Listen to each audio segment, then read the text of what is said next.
Bonjour à tous, je vous fais aujourd'hui une petite vidéo sur qu'est-ce que c'est un tyran, qu'est-ce qu'on a le droit de désobéir à un tyran, et qui peut mettre hors de nuire un tyran, car c'est ça surtout la question importante. Alors pour répondre à ces questions avec nuance, eh bien quelques notions historiques, théologiques sont importantes, et c'est pour ça que j'ai fait un article que vous pouvez télécharger de 9 pages en PDF, que vous pouvez télécharger sur le site de la sapinière.info. Et je vous encourage à le diffuser massivement, car la doctrine catholique est rappelée sur ce sujet important. Je ne fais donc pour les gens qui sont pressés juste un résumé très bref, sans tous les raisonnements, sans toutes les citations d'autorité sur lesquelles je me suis appuyé, et d'ailleurs que j'ai trouvé dans le dictionnaire de théologie catholique, tout simplement. Rapidement, donc à partir du IVe siècle d'Aristote, on considère que le tyran est un mauvais roi parce que, il ne n'agit plus pour le bien général, mais pour son bien particulier. Les pères de l'Église, eux vont considérer que le tyran, c'est celui qui est à la tête de la société, et il exerce son pouvoir non pas pour le bien de la société, mais pour réduire en esclavage ses sujets en les opprimant. Et le pape Saint Grégoire le Grand, au VIe siècle, dira qu'un tyran, c'est un homme qui, dans l'État, est au pouvoir et qui gouverne sans droit ou contre le droit. Donc tout cela nous montre que l'autorité est une œuvre pour le bien commun et qu'elle n'est plus légitime, même si parfois elle peut être encore légale. Alors voyons tout de suite le premier problème.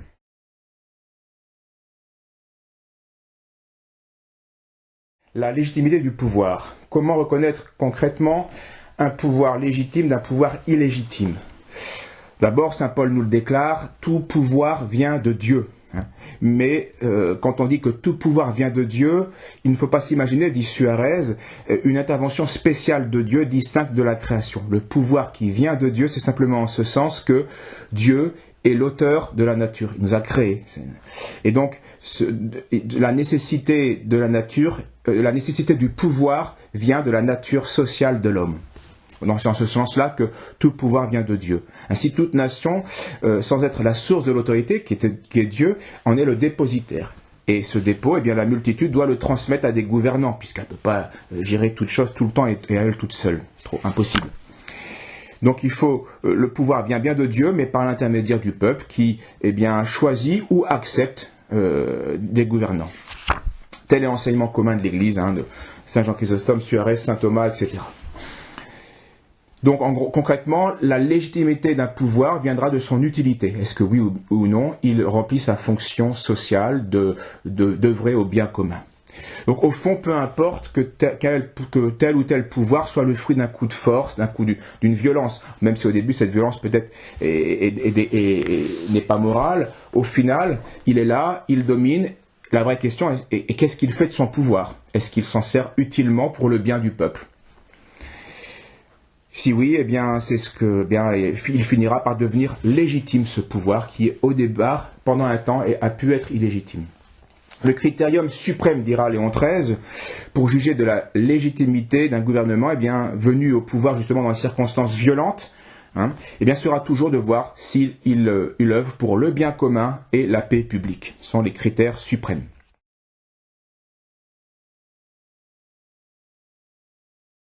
Alors, de même qu'un gouvernement qui est d'abord illégitime peut devenir légitime avec le temps et avec un bon usage de son pouvoir, de même, à contrario, un gouvernement qui était d'abord légitime peut, parce qu'il use mal de son pouvoir, devenir illégitime.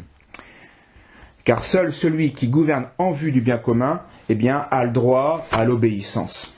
C'était tous l'écriture et les pères, les magistères l'a rappelé. Le Christ d'abord, il nous dit bien, rendez à César ce qui est à César, et à Dieu ce qui est à Dieu. Donc on a un devoir envers l'autorité légitime, César.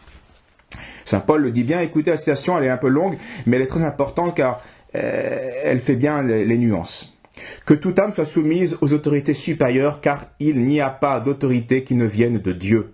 Et celles qui existent ont été instituées par lui. C'est pourquoi celui qui résiste à l'autorité résiste à l'ordre que Dieu a établi. Et ceux qui résistent attireront sur eux-mêmes une condamnation.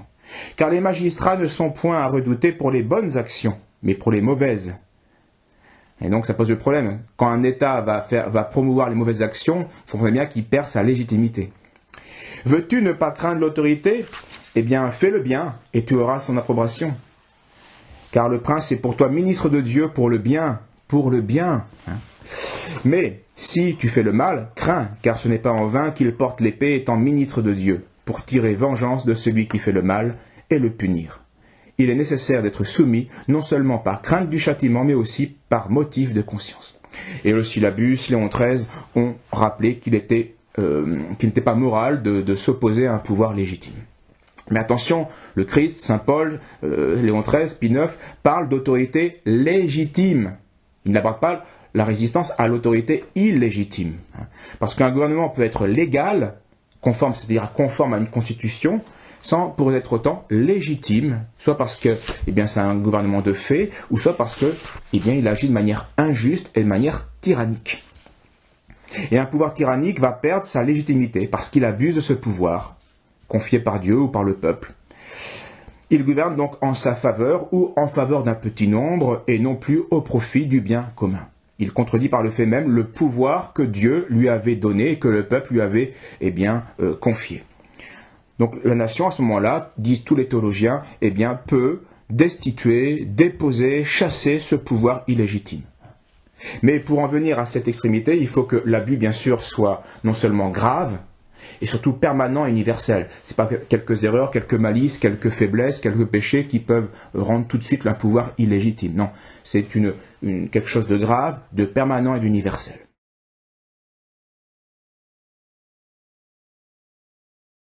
Alors, que faire concrètement contre un pouvoir illégitime ? Au Moyen-Âge, le droit de révolte était même parfois inscrit dans certaines chartes de la ville, des citoyens, des bourgeois. Et saint Thomas s'est fait écho de cette pratique qui est justifiée moralement. Il affirme ce droit de la résistance à la tyrannie.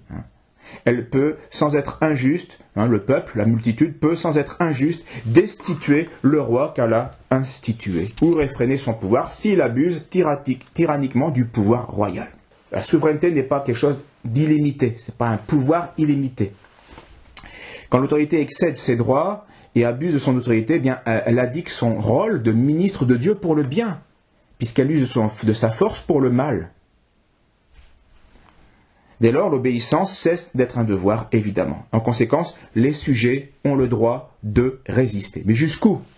Jusqu'où ? Il y a 4 degrés. D'abord, une résistance passive qui consiste à ne pas obéir aux injonctions tyranniques. Et ceci est toujours permis, disent les moralistes catholiques et même le magistère, Léon XIII le rappelle. Il vaut mieux obéir à Dieu qu'aux hommes, quand les ordres sont injustes.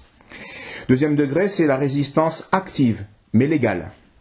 Donc on va chercher à abroger les décrets qui sont mauvais, les lois qui sont néfastes. Donc pétition, élection, référendum, toutes ces choses-là, campagne de presse et d'opinion. Troisième degré, c'est la résistance active illégale. Donc on va faire un emploi de la force, on va chercher à faire une pression pour ramener au droit les autorités. Donc ça peut être grève générale, ça peut être refus de payer l'impôt, ça peut être sabotage, émigration, désobéissance civique, des choses de ce genre-là. Là aussi, la tradition est unanime. À ce moment-là, on ne résiste pas non à l'autorité, mais à la violence que l'autorité fait en abusant de son pouvoir. On ne résiste pas au droit, mais à l'abus du droit fait par le prince tyrannique. Et ce n'est plus alors à ce moment-là un prince, c'est un agresseur qui est injuste, et on a le droit de résister à son agression. Et puis le quatrième degré, le plus délicat, c'est l'insurrection, comme un droit de légitime défense face à une tyrannie au pouvoir. À ce sujet, le concile provincial de Malines disait en 1937 « C'est uniquement dans tout cas tout à fait extraordinaire, où l'autorité léserait ouvertement les droits certains citoyens ou de l'Église, que les citoyens peuvent refuser obéissance aux lois injustes. Il leur est même permis alors d'opposer une résistance active, fût-ce à main armée, à condition que ce moyen soit nécessaire et proportionné à la gravité des droits lésés, et qu'il ne donne pas lieu à de plus grands maux. » Alors les limites concrètement entre une injuste sédition et une juste insurrection sont délicates à définir dans la théorie, parce que ça dépend de 1000 facteurs pratiques, entre autres les motifs qui poussent à cela et puis les procédés utilisés. Mais l'histoire a retenu, il n'y a pas que cela, mais quelques justes et sainte insurrection, comme la Sainte Ligue, qui fut un magnifique mouvement national contre la trahison des politiques, qui était favorable aux Huguenots et qui était en train de démanteler, de dépouiller la France catholique au profit de leurs ambitions politiques et au profit de l'hérésie. Il y a aussi bien sûr le soulèvement de la Vendée en 1793 contre l'insurrection, là encore une insurrection légitime contre l'usurpation et l'agression de la Convention. Il y a bien sûr l'insurrection des Cristeros en 1926 contre le pouvoir maçonnique totalitaire, l'insurrection aussi des Irlandais contre la puissante Angleterre en 1920. On peut aussi citer l'insurrection des généraux espagnols en 1936 contre les républicains révolutionnaires, et puis aussi le général Dénikine et les armées blanches en 1918-1920 contre le pouvoir judéo-bolchevique. Tout cela, ce sont historiquement des insurrections légitimes. Quand donc la tyrannie est habituelle, mais pas transitoire, grave, mettant en péril les biens essentiels de la nation ou du peuple, quand aussi il y a une certaine évidence générale, en tout cas chez les honnêtes gens, c'est-à-dire chez la partie la plus saine du peuple ou des autorités sociales, pas de possibilité de recours, et puis on a une chance de succès, alors le soulèvement armé n'est plus une sédition, n'est plus un péché. Mais, remarque les théologiens, cette manière de faire, souvent, est délicate parce que parfois elle peut engendrer des maux encore pires que la tyrannie elle-même si ça échoue ou le temps qu'on remporte la victoire. C'est pourquoi de nombreux auteurs pensent qu'il vaut mieux en général, pas toujours, mais en général, supporter l'oppression et recourir à Dieu.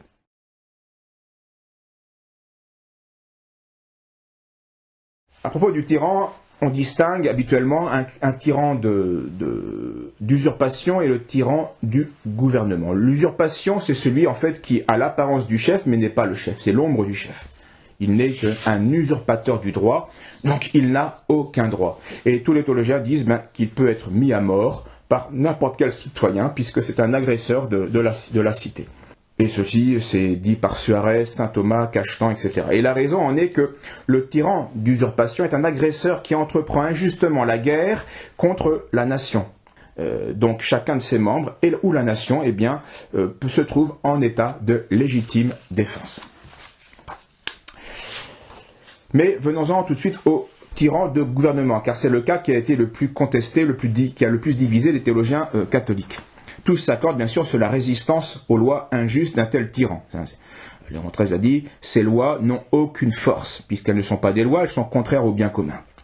Et Léon XIII rajoute même que si les prescriptions du tyran violaient les devoirs imposés par Dieu lui-même, par la religion, il y aurait obligation de résister, et obéir à ce moment-là serait un crime. Donc parfois l'obéissance peut être un péché, quand on obéit à un tyran qui contredit les ordres de Dieu. Mais les avis divergent jusqu'où peut aller la résistance à l'autorité tyrannique. Les uns disent qu'il faut toujours la supporter avec patience, d'autres disent que l'on peut parfois réagir avec violence. Alors, les avis divergent parce que, à cause des circonstances en général historiques. Au Moyen-Âge, les théologiens faisaient attention surtout à combattre l'absolutisme royal ou les tyrannies locales de certaines villes. Tandis qu'à l'époque moderne, les théologiens ont plutôt fait attention à combattre les tendances et la subversion révolutionnaire. Voilà pourquoi, d'un côté, on avait le souci de poser des limites à l'autorité, en réfrénant son absolutisme. De l'autre côté, on faisait attention à ne pas laisser libre cours aux caprices populaires. Donc deux tendances, deux visions justes, mais qu'il fallait unifier. C'est ça. Et donc ces deux tendances expliquent pourquoi un Bossuet ou un saint Alphonse de Liguori ne sont pas d'accord avec des théologiens du Moyen-Âge, comme Jean de Salisbury ou Jean Gerson. Remarquons aussi que plus la foi catholique disparaissait chez les élites, chez ceux qui gouvernent, plus le corps social était victime d'abus. Et souvent, seul le pouvoir de l'Église était seul capable de mettre un frein au pouvoir illimité de l'État, en rappelant au chef sa fonction sociale et ses devoirs envers Dieu et ses devoirs envers le peuple. Mais depuis que la foi s'est éteinte, depuis que les États ont rejeté la foi chrétienne, l'absolutisme de l'État du Moyen-Âge s'est transformé logiquement en totalitarisme moderne des États. Voilà pourquoi, devant cet absolutisme toujours plus monstrueux, toujours plus totalitaire des États, eh bien, les théologiens récents et les papes aussi ont commencé à remettre en avant eh bien, la doctrine des scolastiques, donc du Moyen-Âge. Et Pie XI, et même le premier pape en 1937, eh bien, ne pas exclure officiellement eh bien, l'hypothèse d'une juste rébellion contre un pouvoir pourtant légitimement constitué dans un cas extrême de tyrannie.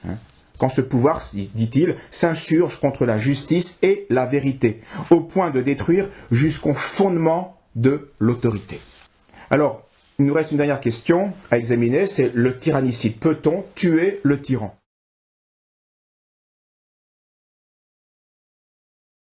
Voici comment saint Thomas s'explique sur ce sujet dans sa somme théologique.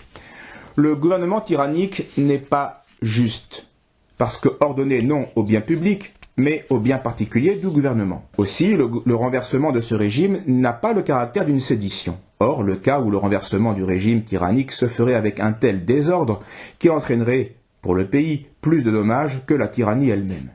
Mais c'est bien plutôt le tyran qui est séditieux, lui qui entretient discorde et sédition dans le peuple qui lui est soumis, afin de pouvoir plus sûrement le dominer.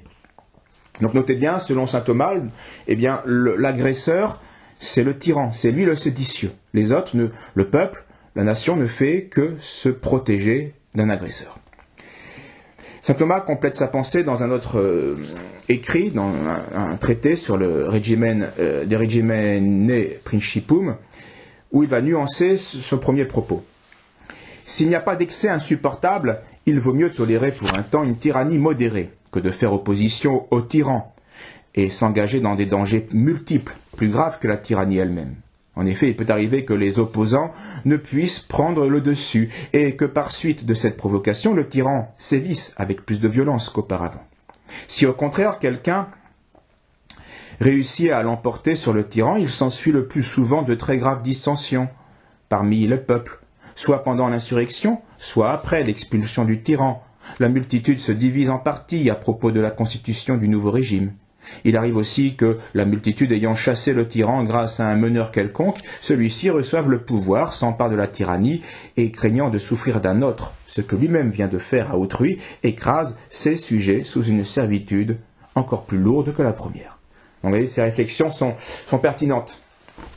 Donc, résumons, la doctrine de saint Thomas peut se résumer en 3 points. D'abord, un simple particulier n'a pas a priori le droit de s'arroger de tuer un tyran, dont le pouvoir était légitime à la base. Ce serait dangereux pour le peuple, pour les chefs, et comme le dit saint Thomas, ce n'est pas toujours les meilleurs qui tentent de pareilles entreprises, et un successeur pourrait être pire que le tyran. S'il existe une autorité supérieure, c'est à elle de pourvoir au problème. Saint Thomas parle à l'époque où il y avait un empire au-dessus des rois, ou l'Église. Mais sinon, eh bien, c'est la nation elle-même qui peut, eh bien, les notables, eh bien, qui ont la confiance du peuple, qui représentent un peu le peuple, eh bien, c'est eux qui peuvent, eh bien, faire destituer le tyran. Et d'après les principes généraux guidant l'exécution des malfaiteurs, les comices, ou les magistrats de la nation, eh bien, auraient le droit, eh bien, d'infliger la peine capitale à un tyran, si cela était nécessaire au bien commun. Donc, on peut tuer un tyran, les magistrats qui, en quelque sorte, eh bien, peuvent suppléer à l'absence de pouvoir, puisque le pouvoir est tyrannique.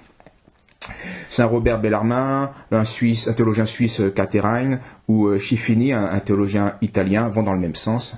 Il y a un droit de légitime défense qui appartient aussi bien aux individus qu'au peuple.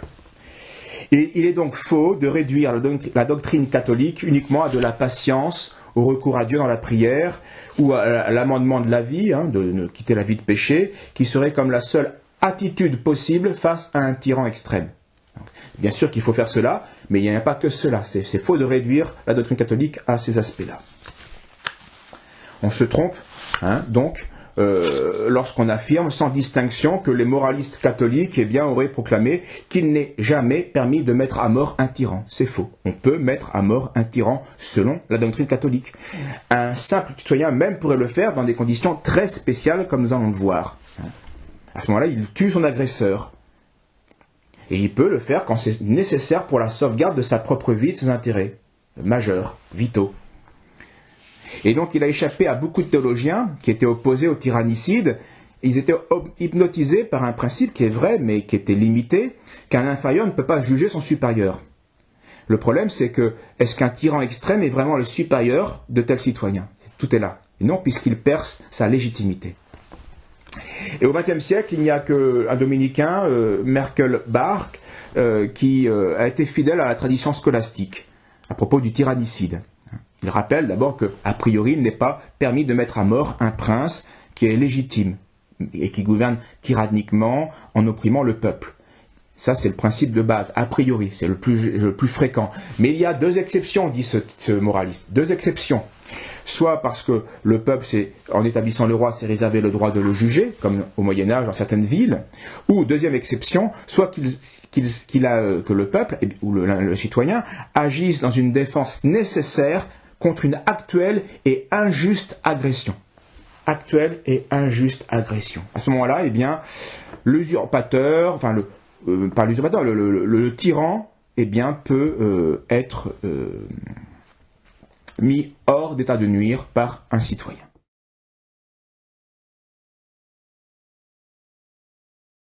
Alors, maintenant, imaginons un cas. Imaginons un homme arrivé au pouvoir grâce à la propagande de médias aux mains d'une mafia supranationale dans le but de servir les intérêts criminels de cette même mafia. Et qui, malgré cette manipulation de masse, n'arrive à obtenir que le consentement environ d'un 1/6 de sa population. Et qui, pour se maintenir en place, engage une féroce répression contre le peuple et donne ordre à ses gardes de le frapper sauvagement, jusqu'à couper des mains ou à arracher des yeux. Que dans le même but, cet homme, au pouvoir de plus en plus contesté, met en place un arsenal législatif liberticide pour censurer tout propos critique ou gênant au nom d'une prétendue fausse nouvelle ou d'une incitation à une haine qui n'est jamais définie. Que ce même homme, afin de réduire à néant les libertés religieuses et civiques, les plus élémentaires, prépare un système de surveillance généralisée de la population en maîtrisant toutes les données de la vie des citoyens. Données centralisées dans une simple puce grâce à laquelle le pouvoir pourrait, de manière arbitraire, exclure de la vie sociale tout opposant au nouvel ordre mondial.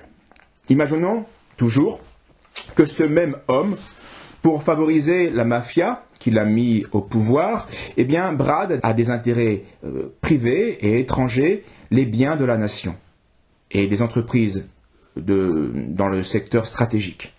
Que ce même homme autorise et organise par ailleurs le pillage de l'épargne, de la retraite du peuple au profit de fonds d'investissement privés et spécialisés dans la spéculation et l'usure.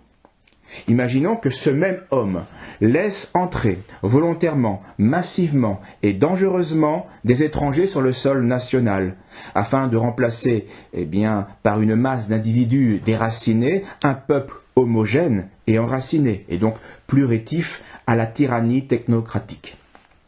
Et que pour ce faire, il favorise aussi une justice laxiste pour les criminels halogènes et extrême pour les délits des indigènes.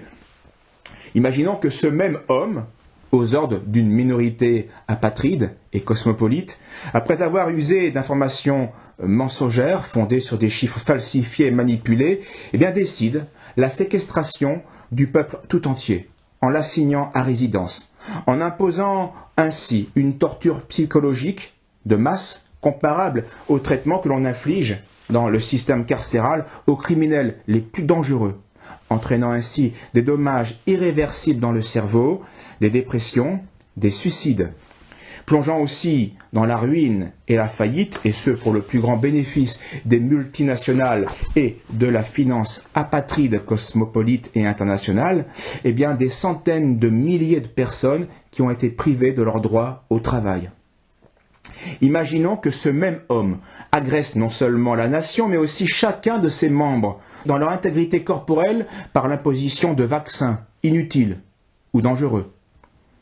Que ce pouvoir, ayant faussement invoqué une urgence sanitaire, interdise des médicaments peu coûteux et ayant fait leurs preuves durant de longues années, en les classant indûment dans la catégorie de substances venimeuses.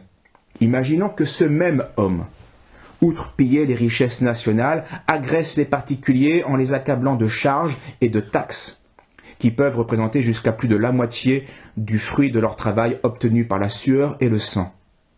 Que ce même homme favorise le vol en bande organisée, à grande échelle, dans le système social et fiscal, permettant aux grands banquiers, à l'aide d'un montage comptable opaque, de voler en toute discrétion des milliards dans les dépôts bancaires et les cotisations sociales.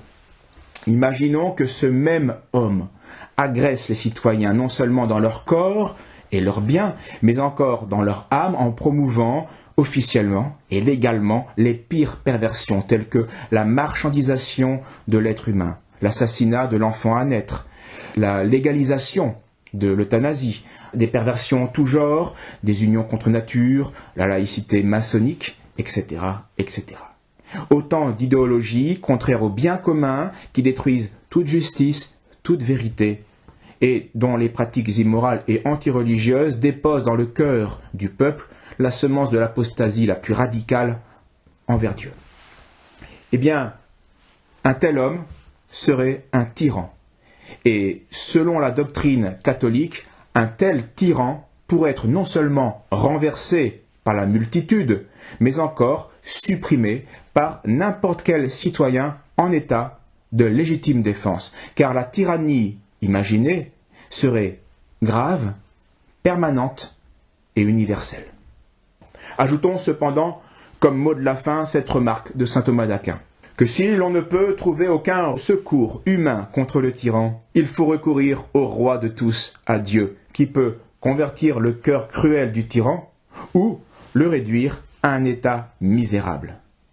Mais pour que le peuple mérite d'obtenir ce bienfait de Dieu, il doit s'affranchir du péché, parce que c'est pour la punition des péchés que les impies, par une permission divine, reçoivent le pouvoir, puisqu'il est dit au livre de Job que Dieu fait régner l'homme hypocrite à cause des péchés du peuple. Il faut donc ôter la faute pour que cesse la plaie de la tyrannie. Merci, bonne lecture de l'article, diffusez-le massivement et contre nous de la tyrannie. À une prochaine fois, si Dieu le veut. Merci.